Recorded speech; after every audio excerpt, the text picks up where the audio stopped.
Hello student, welcome to equator academy Dehradun. और आज का जो वीडियो का हमारा टॉपिक है वो है स्ट्रेटजी फॉर पॉलिटी सब्जेक्ट आपके Indian forest service prelims examination के लिए, चाहे आप इस साल 2024 में बैठने वाले हों या अगले साल 25, 26 या 27 में। सबसे पहले हम ये समझते हैं कि जो आपकी आईएफएस का जो पेपर है, यानी कि जो पेपर 1 है GS1, आउट ऑफ 100 क्वेश्चन जो है पॉलिटी के कितने क्वेश्चन आपके आते हैं।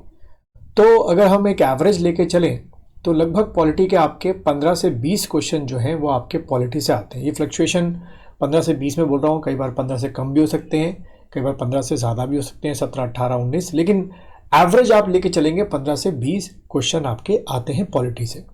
तो यानी कि पॉलिटी एक बड़ा इंपॉर्टेंट सब्जेक्ट है और इसको आपको बहुत ही सीरियसली पढ़ना है और इस तरीके से पढ़ना है कि आपके तैयारी करते समय ये आपके प्रीलिम्स के साथ साथ ये आपके मेंस के भी काम आए।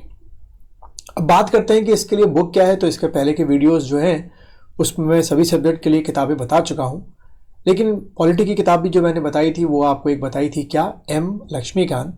बट आप उससे पहले अगर एक किताब ले सकें वो है आपकी NBT पब्लिकेशन की, नेशनल बुक ट्रस्ट की, आवर कॉन्स्टिट्यूशन। उसके बाद अगर आप लक्ष्मीकांत को पढ़ना शुरू करेंगे तो आपको थोड़ा सा ईजी होने लगेगा। अब इस वीडियो में हम लोग कुछ टॉपिक्स की बात करेंगे जिसको आपको पहले लक्ष्मीकांत ने पढ़ना है। लक्ष्मीकांत का जो इंडेक्स है उस इंडेक्स को फॉलो आपको नहीं करना है। जैसा मैं आपको गाइड कर रहा हूँ आपको उस तरीके से आपको पहले लक्ष्मीकांत को पढ़ना शुरू करना है। ये सामने जो आप देख रहे हैं ये लक्ष्मीकांत का ही इंडेक्स मैंने ले रखा है।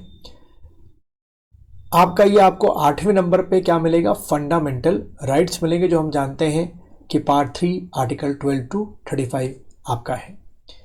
ये जो फंडामेंटल राइट आपका टॉपिक या चैप्टर है ये आपके प्रीलिम्स के साथ साथ आपके मेंस के लिए भी बड़ा इंपॉर्टेंट है। सबसे पहले आपको यही आपका जो टॉपिक है फंडामेंटल राइट्स वो आपको ख़त्म करने हैं कि what are the features of the fundamental rights, what is the definition of the state, right to equality, freedom right against exploitation, freedom of religion, ठीक है, कॉन्स्टिट्यूशनल रेमेडीज़ जो होती हैं, habeas corpus, mandamus, prohibition, certiorari, वो आपको detail में पढ़नी है। ये क्वेश्चन प्रीलिम्स के साथ साथ आपके मेंस के लिए भी तैयार होंगे, ठीक। उसके बाद आपके जो फंडामेंटल राइट्स है एब्सोल्यूट क्यों नहीं माने जाते, क्या क्या रीजंस हैं जो फंडामेंटल राइट्स जो हैं वो स्नैच किए जा सकते हैं, ठीक है। तो ये आपको यहाँ से ख़त्म करना है।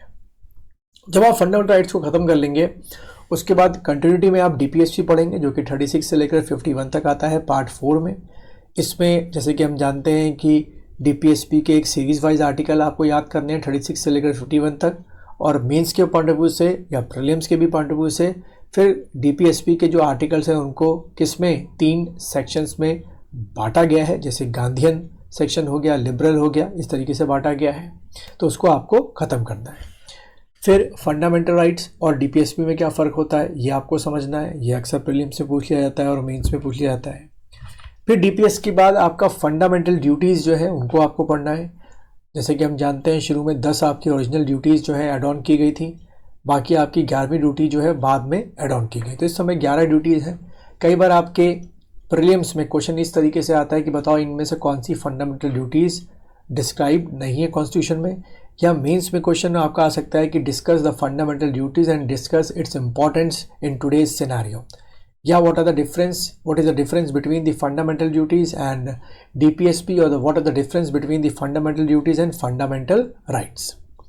उसके बाद जैसे कि आप देख रहे हैं 12th आपका जो चैप्टर है उसमें basic structure of the constitution है। ये एक ऐसा टॉपिक है जो कि प्रीलिम्स के साथ साथ आपका मेंस के लिए इंपॉर्टेंट है, तो उसको डीप में जाके आप लोग पढ़ेंगे। तो यानी कि पहले आप ख़त्म करेंगे फंडामेंटल राइट्स के नोट्स बनाएंगे, उसके बाद आप ख़त्म करेंगे DPSP, उसके बाद आप ख़त्म करेंगे फंडामेंटल ड्यूटीज़, उसके बाद आप चैप्टर वाइज आएंगे basic structure of the constitution, then उसके बाद आप सीधे आएंगे पार्ट 2 जो इसका है पार्लियामेंट्री सिस्टम या पार्लियामेंट्री सिस्टम, जिसमें डिटेल में इस किताब में आपको लोकसभा के बारे में बताया गया है, राज्यसभा के बारे में बताया गया है, speaker, deputy speaker, chairman, deputy chairman, parliament के अंदर जो प्रोसीडिंग्स होती हैं जैसे कि मनी बिल हो गया, फाइनेंस बिल 1 सेकेंड हो गया, आपका ज्वाइंट सिटिंग आपका हो गया, ऑर्डिनेंस आपका हो गया, सेशंस कितने टाइप के होते हैं, बिल्स कितने टाइप के होते हैं, ये सारी चीज़ें आपको पार्लियामेंट्री सिस्टम में मिलेंगी। तो यानी कि आपने इसी ऑर्डर में अपना ये जो काम है वो शुरू करना है, ठीक है। जो ये सारी चीज़ें आपकी बड़ी इंपॉर्टेंट है। लीडर इन पार्लियामेंट क्या होता है, टाइप ऑफ मेजोरिटी क्या होती है, टाइप ऑफ बिल क्या होते हैं, ज्वाइंट सिटिंग को कौन चेयर करता है, ठीक है, बिल कब कोलैप्स हो जाता है, कब कोलैप्स नहीं होता है, वो सारी चीज़ें आप इसमें पढ़ेंगे। तो ये आपका वीडियो पार्ट 1 को आप लोग पहले फॉलोअप कीजिए और जो मैंने स्ट्रैटेजी बताई है उसके अकॉर्डिंग अपनी पढ़ाई को शुरू कीजिए।